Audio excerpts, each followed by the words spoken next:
Alright guys, put my game face on. It's go time. What do we got in the bag? So, this is my first light I ever had. It's the 430 EX2 Mark II speed light. I think I paid about $300 for this, like a long time ago. Like, who's here? Oh, okay. Abby's here. I've been using this throughout my whole portrait career for everything I've done. And then just a couple of years ago, I invested in this, the 430 EX Mark III RT. I think RT means like rotating. It rotates, like it'll compensate for light in areas or whatever. But this was expensive to me back in the day. I think it was like $400 or something. But I've been using this in conjunction with this, and to make that work with my camera, I picked up these I don't know how to say it, Yanguno, but these things are magical because you could get as many of these as you want, and you could just keep buying speed lights.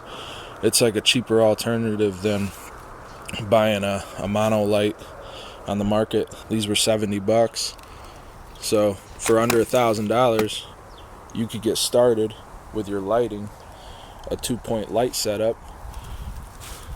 This is the 5D Mark IV, and I got a Canon 85 on here. The lens is a 1.8. I don't remember how much that was, probably around 400, 300 or something like that. This is my go-to lens for everything. This thing is just so sharp, and the way it kind of compresses the background a little bit. Some stray cats running around here. Either that or my neighbors are spying on me. I'd be spying on me too, talking to a camera. I picked this up a couple years back. I really enjoyed working with Big Drew's camera. He had this first, and I used to rent it from him, and I shot a couple of films with it, and I was like, yeah, that's the camera for me, because it's a hybrid. It's got good video, just don't shoot in 4K because the files are really huge. The file size is really huge, but it's got good 1080p video. You could shoot a documentary with this, and the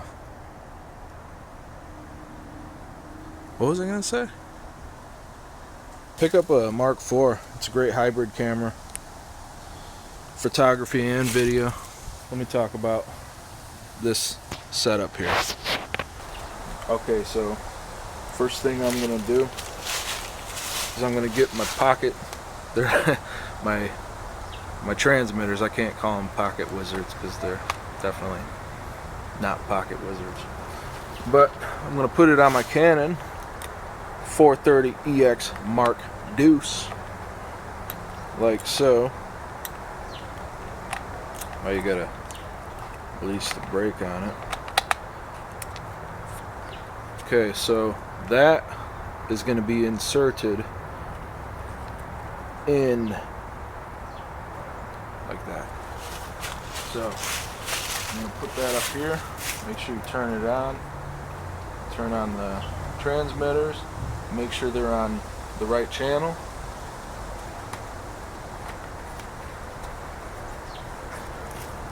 Okay. I'm gonna take a second one, put it on the camera, and that's gonna send the signal to the light box and tell it to do its magical duty. I got the Yanguno set on channels C1 and A, which are the first two channels. You could cycle through this and change the channel depending on if you want to like have different lights go off at separate times. But now we're synced up. Turn the camera on. I don't know. I see one problem already. the sun is coming from over here, and it's already lighting my scene. And the beautiful thing about today is it's an overcast day. So really I didn't even need this, but I just wanted to really make it a little extra punchy. But I could see it's casting a shadow over where my subjects are going to be. So I'm going to see if it really makes a difference. What are the settings? I'm going to start off on aperture 8.0. I don't know, that's like my go-to. Keeps everything sharp and in focus. I'm going to set my shutter speed to 200. My ISO I'm going to bring down to 200. I like starting at 200. 100 is sometimes too dark. My white balance. These are all things that you should be addressing before the people show up to your shoot. My white balance, I'm going to just turn on this because I'm tired of looking up there. Is set to flash.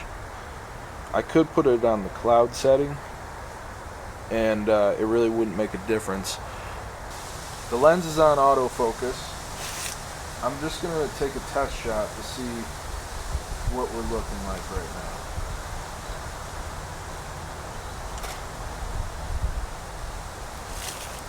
Alright, it's extremely flat. So there's a couple of things, or not flat, but dark. There's a couple of things I could do. I could change my my shutter speed to bring up the ambience. I think I'm going to take it to like 100. And then I could also adjust my aperture. But what I want to do first is to see what my light power is at. So I'm going to cycle through the camera to get to the external speed light control option. And I'm going to go to the function settings and see what I'm at. I don't really know what all this means. I usually take a couple of shots. If it looks good to the eye, I know that the background needs to be the same exposure as the foreground, but your subject should be a little more brighter because there's the center of interest. But when it comes to all this fractions of lighting, I have no idea what the it means. But I know if it's dark, you raise it up a half a stop, and then it's going to give you different results. So sometimes it's trial by error. Wasn't born a genius.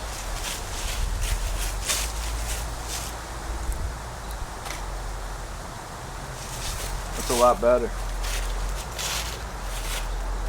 So we're still at aperture 8.0, shutter speed 100, ISO 200. This is going to be our starting point. And then when they get here, I'm going to take a test shot. I'm going to see if all other faces are evenly exposed. And then we're going to just start firing away. These guys get 5 shots in the edit. That's what my deal is. And I'm going to try to do 5 different poses.